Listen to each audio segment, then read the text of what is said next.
Okay, I can't do Facebook Lives because my computer's too slow, but I'm going to record this on my tablet and I'm going to upload it, and y'all can pretend it's live.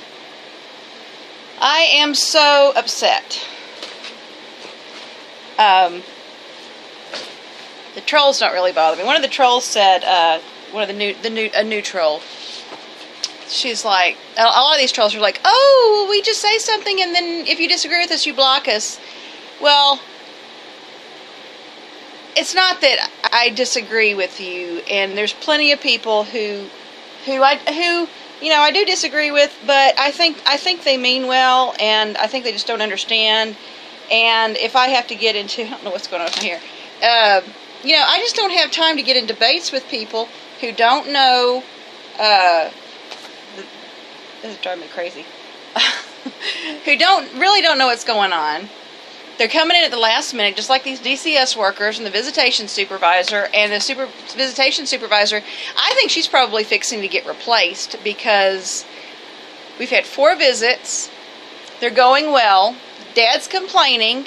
Visitation supervisor doesn't have any idea why he's complaining because she doesn't see that there's anything wrong. Our visits are going very well. Delara's happy.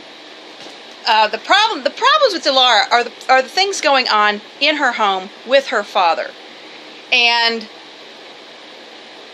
the interference in our relationship. That's what the problem is. That's where all of her emotional problems stem from. That's where all of her behavior problems stem from. Okay, so he has already stopped my phone calls, which only started in February.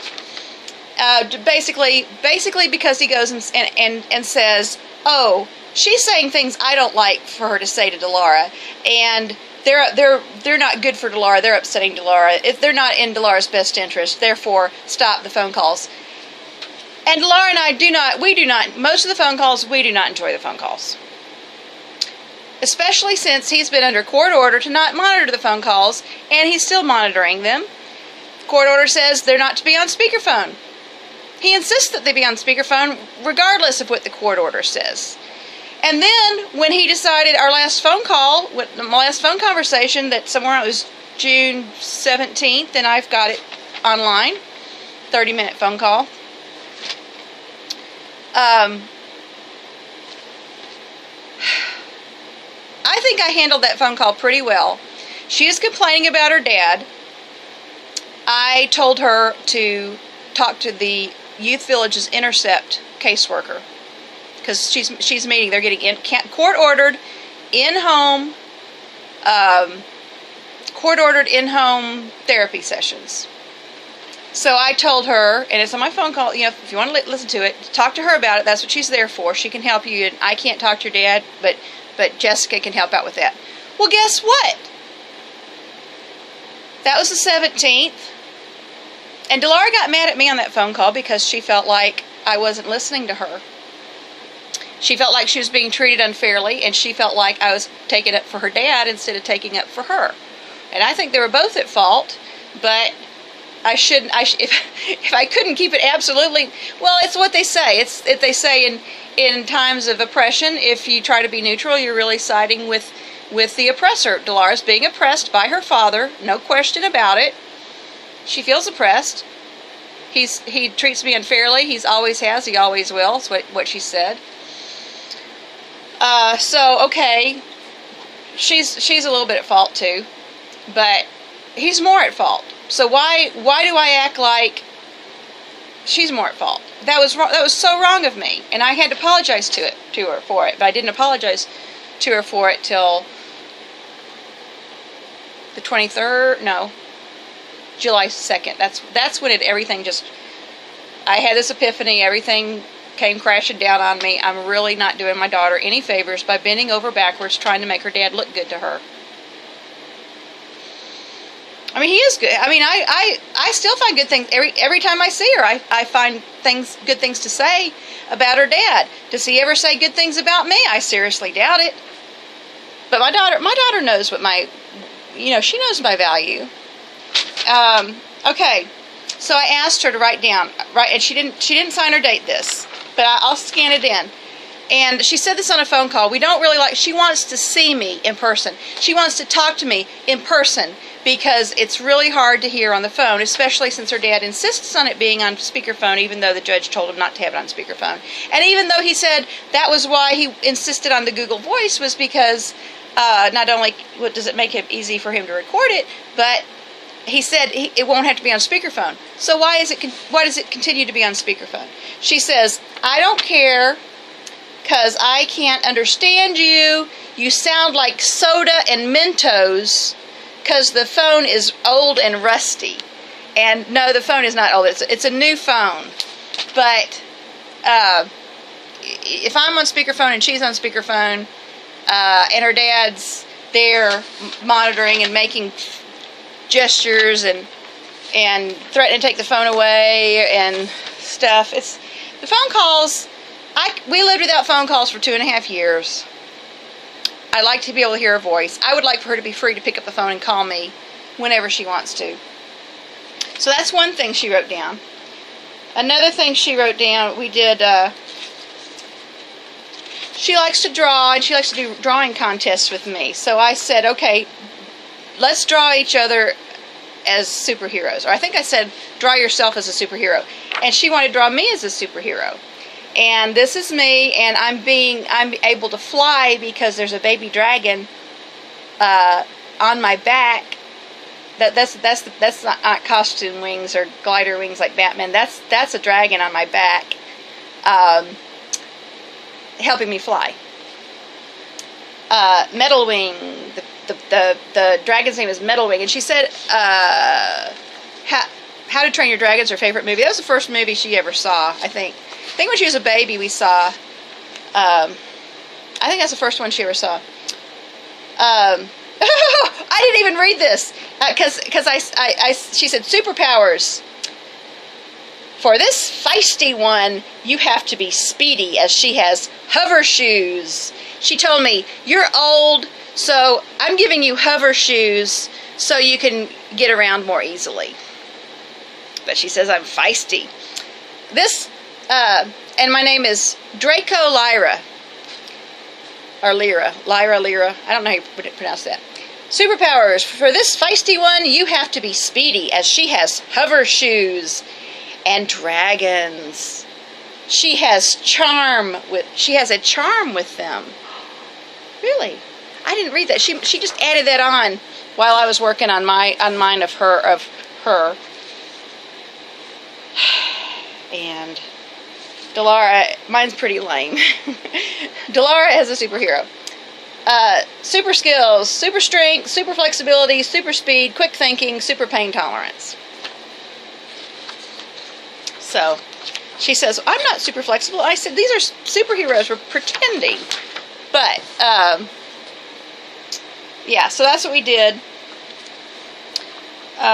She did not want to tell me why she had camp last week. Ugh, that's why I'm so mad. Ugh.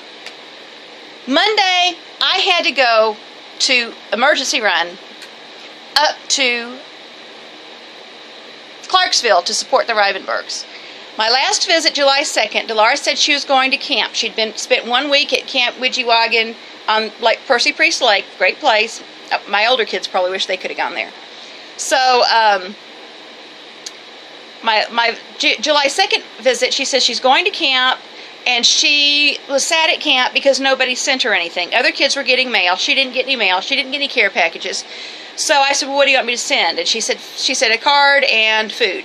So, and that's a nut-free facility, and it was really hard. I was shocked at how hard it is to find stuff that is nut-free, or, you know, even the sign says, you know, may contain traces of whatever. So I got gummy bears, Skittles, Goldfish. I think I got some Fig Newtons, but I don't think I sent those.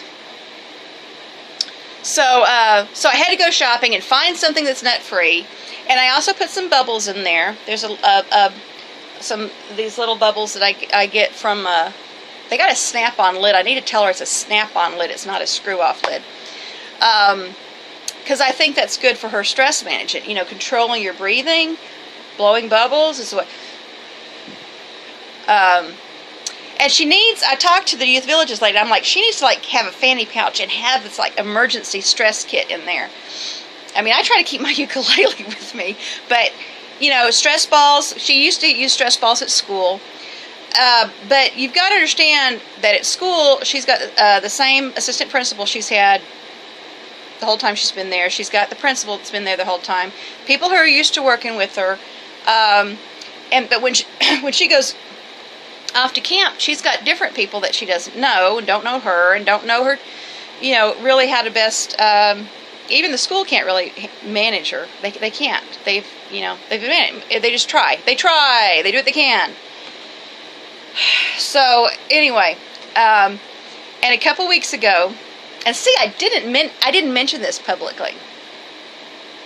I don't think. I was trying to say I was trying to not tell anybody that I was planning on sending stuff to Delara until after I sent it, because I was afraid he'd interfere. And a couple weeks ago, when I was asking the Y about stuff I could send her, and they didn't say, "Oh, we can't, don't send her anything because we won't give it to her." I said, "Well, you know, and I also would like to talk to counselors, you know, who work with her about her behavior and if she's having any problems." And they're like, "Well, we can't release, your name is not on the paperwork you know, our policy is that only names of people who are on the paperwork that the parent who registers them puts down, we can't release any information." And I'm like, "Well, I'm going to bring my court orders down there, and and you know, y'all need to reconsider your policy." I said, "Would that make a difference if I brought my court order showing you that I've got joint custody, and you know, the non-custodial parental rights that are spelled out in the statute, I've got a right to the information." And he's like, "Well, we'll see. You know, you can bring it in. We'll see. I'll talk to management or whatever."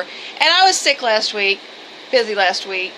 I went 2 days to drop off stuff. I dropped stuff off Tuesday morning, and I wrote her a couple cards. I sent blank cards. I sent envelopes. I sent stamps so she could write me back, tell me how things are going.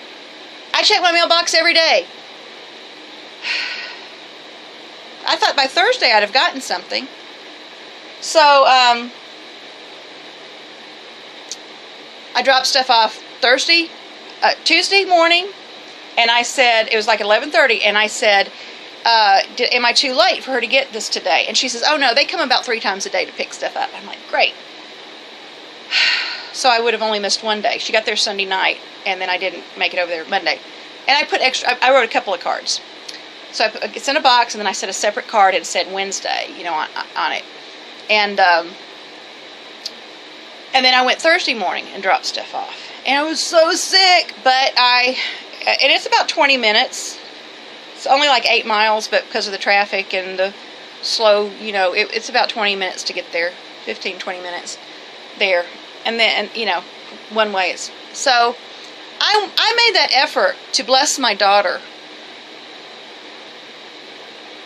And I can't even do that. So she tells me today, I think Angela, the visitation supervisor, she told me that the dad is going next week to, he said he's going Monday to ask that your visits stop. Your visits get suspended, just like he went and asked for my phone calls to get suspended. And everybody needs to understand, if all it takes is for a disgruntled parent or a alienating parent to go tell the judge, "I don't like what the mother's saying or doing during her parenting time, therefore you should strip her of all of her contact with the child." That's what he's doing. There's plenty of things, and I even tell her, "Oh, you watch this during your dad's parenting time? I don't approve of that, but it's your dad's parenting time. So, you know, I don't approve, but it's his parenting time." I'm not interfering in his, I never have. Because I don't think it's good. You know, it'd be nice if, you know, back a long time ago we could discuss concerns with each other and sometimes come to an agreement, but not since court involvement. All right, where's my other thing? The big thing was, okay, I didn't rip this out of the book. I said, and I did not coach her, I did not ask her leading. That's the big thing, is people say, "Well, you're leading. What difference does it make? Even if I was leading, you know, I was trained to do stuff like that, working with kids and trying to get them to think and process and asking them questions, trying to get, you know, get their brains to go in a direction when we're doing nature study and stuff. So here's what I asked her, and this was at the beginning of the visit, and I said, I asked her, what do you want about, I said, you're not getting phone calls anymore. How do you feel about that? She really didn't care because she didn't like the phone calls anyway because her dad ruined them for her. And she even told me on the phone she wants to see me in person. So I said, tell me how much you want to see me. She said, okay, and I'm going to scan this in. She wants to see, I said, write down what you want. And the visitation supervisor can verify. I did not tell her what to write down. I said, write down what you want. She said, to see Mom half the week and Dad half the week with overnights, in parentheses. If what I said previously happens, if she gets to see us me half the week and her dad half the week, no phone calls. That's how bad the phone calls are. And really, if I'm, and I told her I want to see her every day. I still want 50-50 time, but she said, well, it wouldn't really work out. She wants it to be like 4 days with me, 3 days with, it's got to be in a row to her because she thinks the daily exchanges, she said, Dad will just fight with you. And I'm like, no, he won't. He didn't. What we were doing is we'd drop off at the parking lot and she was big enough to walk across by herself. I didn't have to see her. I didn't have to talk to her dad. Except that last exchange where I was complaining about him denying me my court-ordered parenting time back in 2015.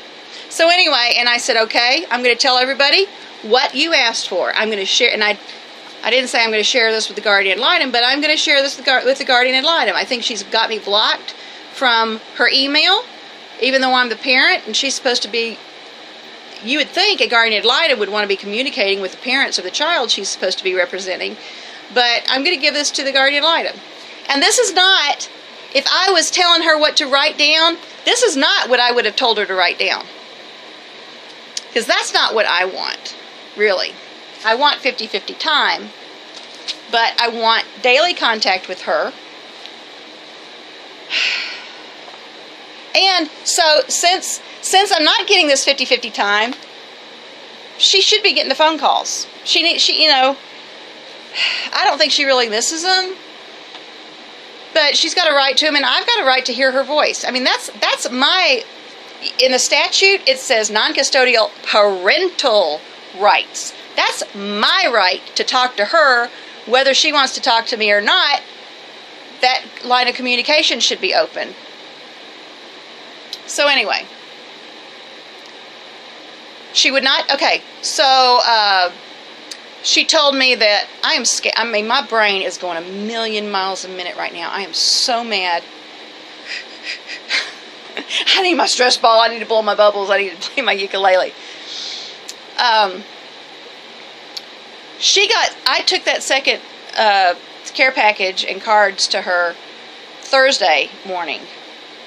She got sent home Thursday. She said, because I asked her, I said, why didn't you write me a letter? I was checking my mailbox, and did you get your stuff? And I just said, did you get your stuff? And then she said, I got sent home Thursday. So she started out telling me she got in trouble and they're supposed to get sent home Saturday. She got sent home early. So she wanted me to know she got sent home early. She said, you sent the stuff too late, because she didn't get it till Thursday, because apparently the YMCA didn't give her to, or the camp, it's a YMCA camp, they didn't give it to her. I assume because her dad told them not to. Because the guy didn't tell me on the phone when I said I want to send her care package. He didn't say, oh, you can't send her anything. Don't send anything. We can't give it to her. So Dolores says she didn't get it till after she got sent home from camp. Her dad opened it before she got to see what was in there, and her dad opened the cards and read them before he would let her see them. So, and I sent back when my order of protection first expired. I wrote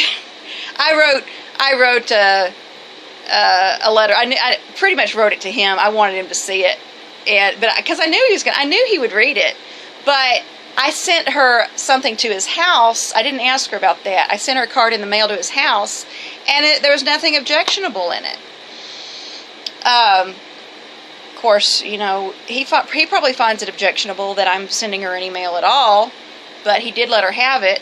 No, I don't know if he let her have that or not. He did let her have the cards I sent to YMCA camp. Nothing. There's nothing bad in there. Nothing, you know. But she said she'll take them back to camp next time she goes, and then she'll read them and think of me and how much she loves me and misses me. And I didn't think I put anything really sentimental in there, but apparently I must have in one of the things, because she thought it was sweet. So, the cards, yeah, it probably had a sweet sentiment on it about, you know, you're such a wonderful daughter or something like that. Yeah, because I think I sent a total of 4 cards, and at least 2 of them had, you know, a sentiment on it. One was a birthday card. And I'm like, well, I missed 3 of your birthdays, but you know, here's a birthday. You won't mind getting a late birthday card. But yeah, so I'm fixing to go work in my backyard. I'm going to cut my front yard, work in my backyard some. I'm really upset. I'm really, you know, it's good when you're all stressed out and on the warpath. It's good to take time and not do anything in haste and not do anything in anger. But I will say stuff. I'll say what my intentions are. I'll say what my feelings are right here in this very moment. But I say a lot of things I intend to do. I mean it when I say it, and then later on I think better of it. Or else something happens, God puts obstacles in my way, or somehow I don't do everything I say I intend to do. Probably right now I'm thinking I'm not gonna say what I'm gonna do. Everything I'm planning on doing. I'm not gonna say it here. Some of the people in my core group know what I've got up my sleeve, and they're very in support of that. But we've got a CFTM meeting. I might see Delara Tuesday if he doesn't manage to get my visit suspended on Monday. I expect he's trying to do an ex parte emergency restraining order, or yeah, that's probably what he's going to do. He's had plenty of experience with his other lawyers getting ex parte emergency restraining orders, and he's never been able to suspend my visits before. He asked to. He filed this big, long motion. I think that's in the Bring Delara. It's either in the Bring Delara Home photo albums. Oh, I do know how to do PDFs now, so I could upload those into a file. But it's in a photo album, and my answer. Oh, I think it's in Bring Delara Home. It's either in Bring Delara Home or it's in my photo albums on my Lydia A. Hubble photo albums. But that's what he alleged the order protection, this last order protection violation for, was that I posted that motion from 2015 and my answer, and I did not redact his name, and I haven't taken them down. And that motion was dismissed, by the way. Or not the motion. They struck that motion. I answered it like this. It was like this thick, my answer to it, because it was full of lies, and so they struck the motion the day of the hearing, or maybe the night before the hearing, but my lawyer didn't know, and nobody knew, and the judge was kind of, this Magistrate O'Neill, he was kind of put out that it was struck at the last minute like that, and the lawyer didn't show up, and she had previously, like a couple weeks ahead of time, filed something in a different court when she already knew she had a court date for here. So she created a conflict, and instead of striking her motion or getting a different court date in a juvenile, she just waited till the night before, after I'd spent a bunch of money my lawyer getting ready to go answer this motion. So it's pretty easy, I think, in my case for him, I expect he's still pro se, to go and just copy something and submit it. I mean, really, you don't need it. You don't need to pay $160. He got a discount rate. I think he got the volume discount with Sarah Rice, because she said, well, typically I charge $200 an hour, but I'm just charging him $160 an hour. Anyway, that's that. Does make me feel good to tell my story. I think I made a post earlier, and I said a cuss word. I'm gonna go take that. I'm gonna go take it out. I was like, I'm gonna leave it in there because I want people to know how mad I am. But I'm gonna take it out because I should not do that. I should not say a bad word. It's even though a lot of people don't think it's that bad of a word, it's yeah. So we've got the CFTM meeting on Thursday. He is still apparently not complying with the court order. He quit this, the Youth Village's intercept. See, I can tell now. This is probably so garbled. My last phone call with her was the 17th. She met with Jessica at her dad's house the 21st. Told Jessica a bunch of stuff, I guess complaining about her dad. Then on the 22nd, Friday the 22nd, she and her dad talked with Jessica, all three of them. And I said, well, was he defensive? No. And he acknowledged he could handle things better, and he needed to find better ways of dealing with his frustration besides breaking car windshields and screaming at Delara.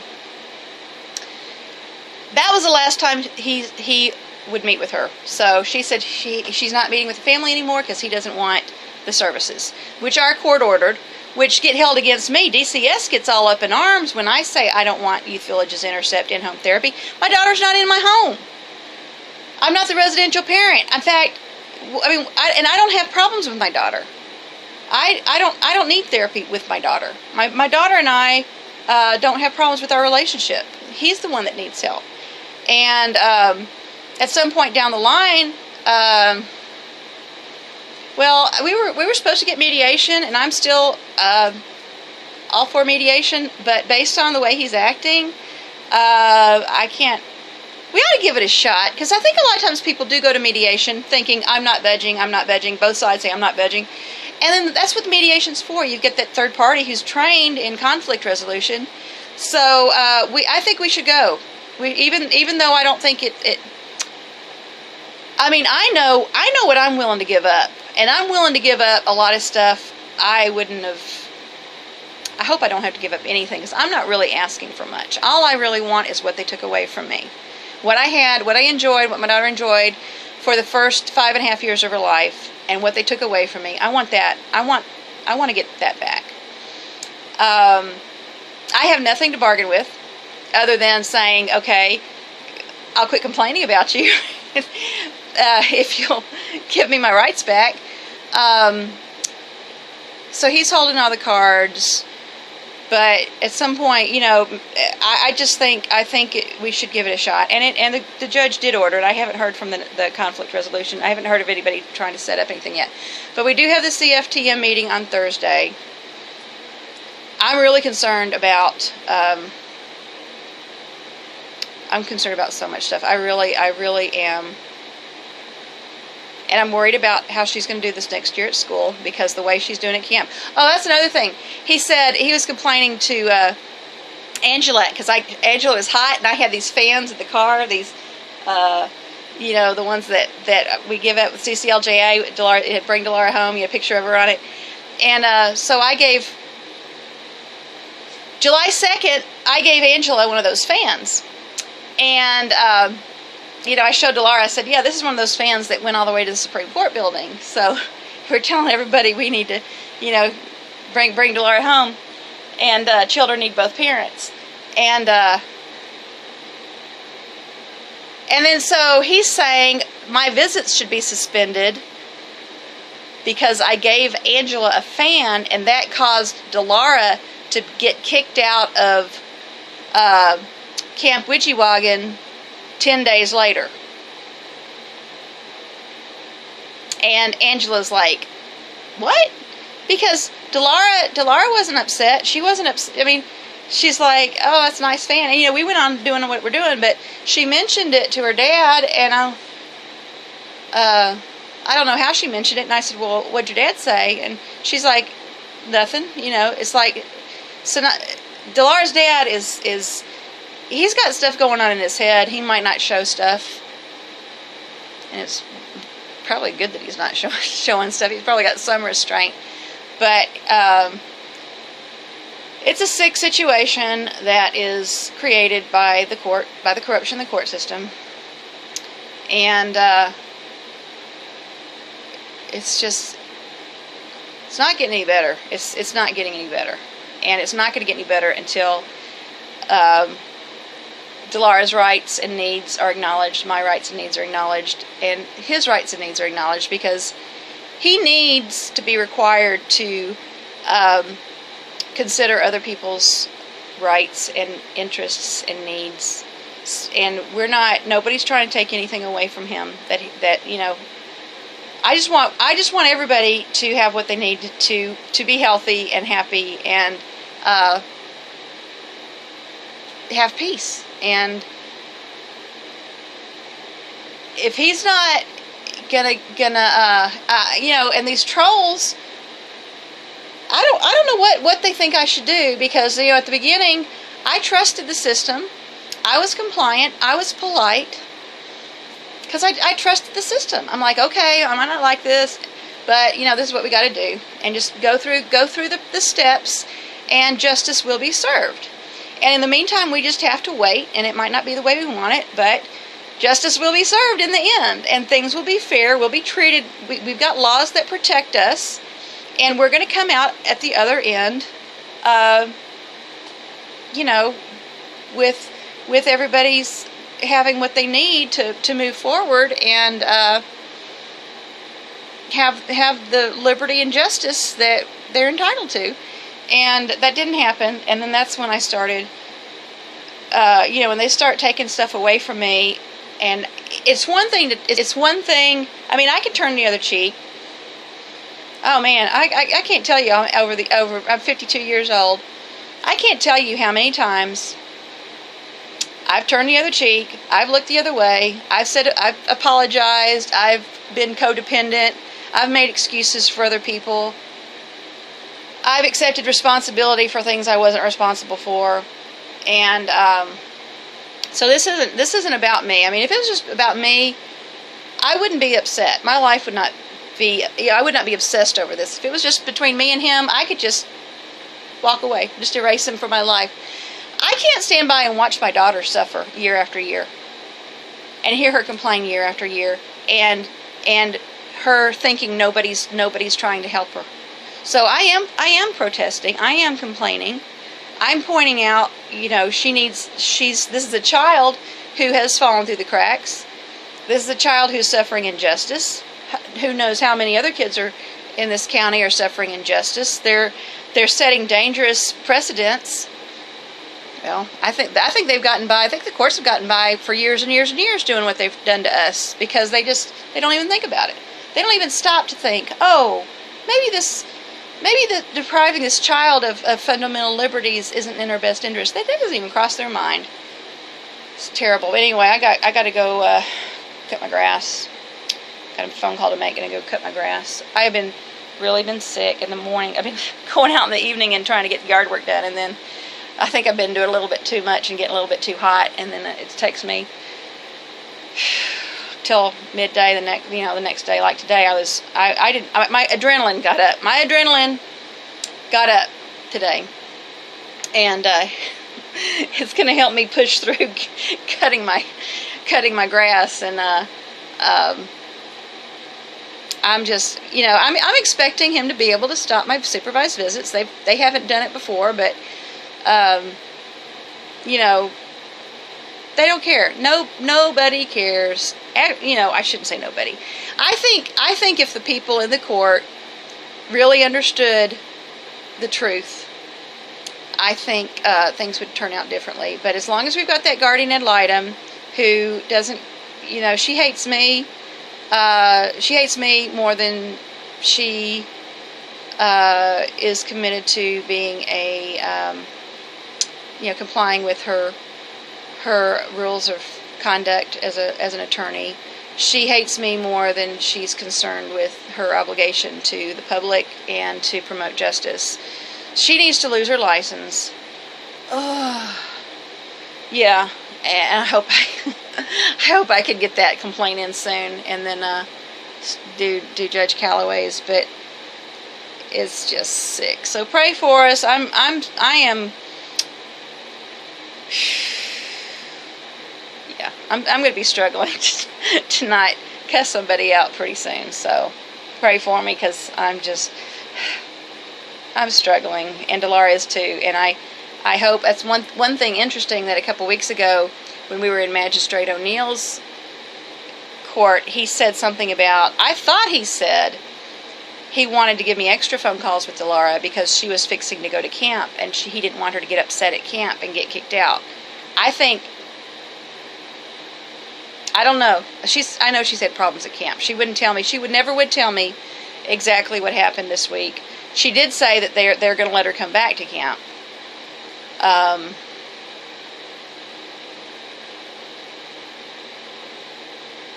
It's bad. It's bad. It's bad. No 9-year-old, 10-year-old should have to go through this kind of crap. And all the judge has to do is just follow the law, and all these problems would go away. But without any accountability, they can just do whatever they want to and don't care what kind of damage they leave in their wake.